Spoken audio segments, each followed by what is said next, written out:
Jadi Gus Bais, makna berkah itu apa sih? Kita kan sering mendapatkan istilah itu ketika ada orang soleh kita ambil berkah.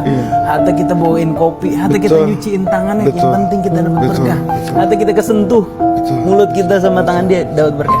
Sebenarnya berkah itu apa sih? Ini saya ingin menjawab ya Habib saya, sekaligus saya bagian dari kewajiban saya sebagai murid. Banyak sekali di media sosial. Ini saya berbicara to the point. Saya orang yang nggak suka berputar-putar. Kalau sudah bicara tentang kehormatan guru, bicara tentang jalan keilmuan, banyak di media sosial itu, saya mohon maaf ya, terpaksa saya sampaikan bahasa aslinya. Ketika kita berguru, berkhidmat misalnya kepada Habib Umar, itu banyak berseliweran itu di medsos mengatakan menjadi budaknya Yaman.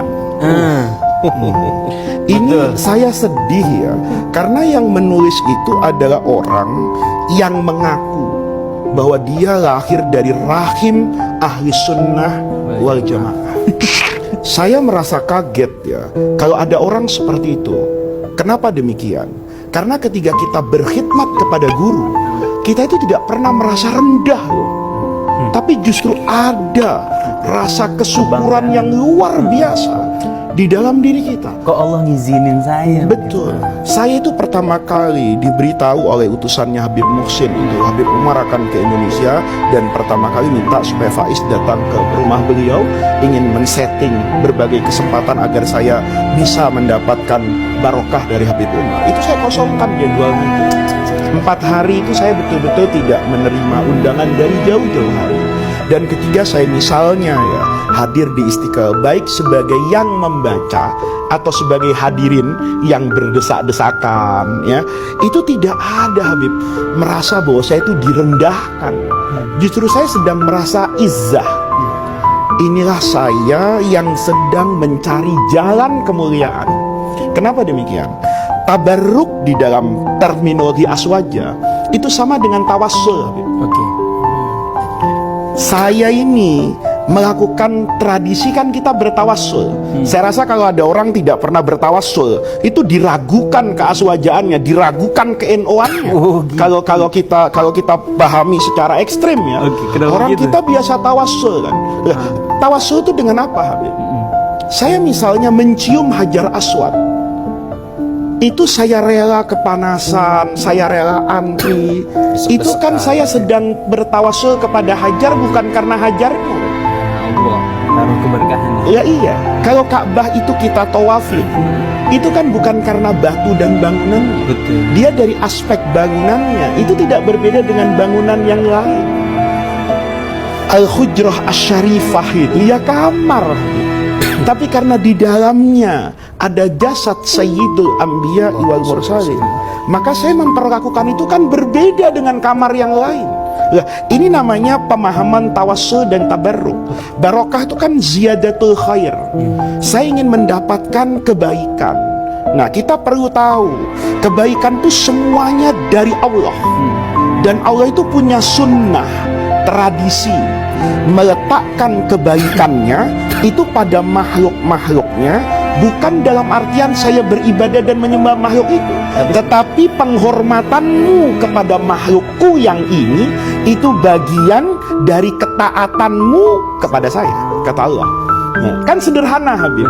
Ya, makanya ketika saya bertabarruk dengan Habib Umar, itu kan sejatinya saya bukan bertabarruk kepada jasad beliau sebagai manusia, tapi karena jasad ini mengandung ilmu yang luar biasa.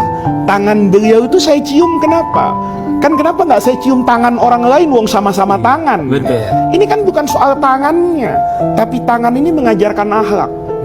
Tangan ini menuntun saya mengerti mana yang batil, mana yang hak, mana yang baik, mana yang buruk. Maka ketika saya cium tangan itu, saya sebetulnya sedang mengatakan, ya Allah, betapa cintanya saya dengan solehnya tangan ini. Kan begitu, Habib. Dan orang bertawassul dengan amal soleh itu muttafaqun alaihi, itu inda jami'il madhab, di semua madhab. Wasta'inu bis sabri was salat.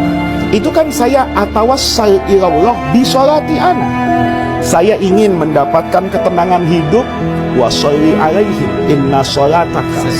Kan jelas itu Habib. Jadi pemahaman tabarruk itu dikerjakan oleh semua ulama. Jadi kalau ada orang kemudian mempertanyakan atau menyangsikan itu keluar dari jalannya ulama as-sholihin itu. Imam As-Subki, siapa yang nggak tahu Imam As-Subki itu? Diberi kesempatan oleh Allah di masa itu datang ke Darul Hadis Al-Ashrafiyah di Damaskus, tempat Al-Imam An-Nawawi mengajar. Itu kan beliau bilang begini, subhanallah, di depan mata saya ini ada lantai yang dulu dipakai duduk oleh Imam Nawawi mengajar. Maka dia minta ditunjukkan itu mana ubin, kalau sekarang tuh keramik, tikar, sajadah, kursi yang dulu diduduki oleh Imam Nawawi. Dia dicium itu, bekasnya itu dicium sama Imam As-Subki. Ini kan bukan imam, bahasa gaulnya kaleng-kaleng.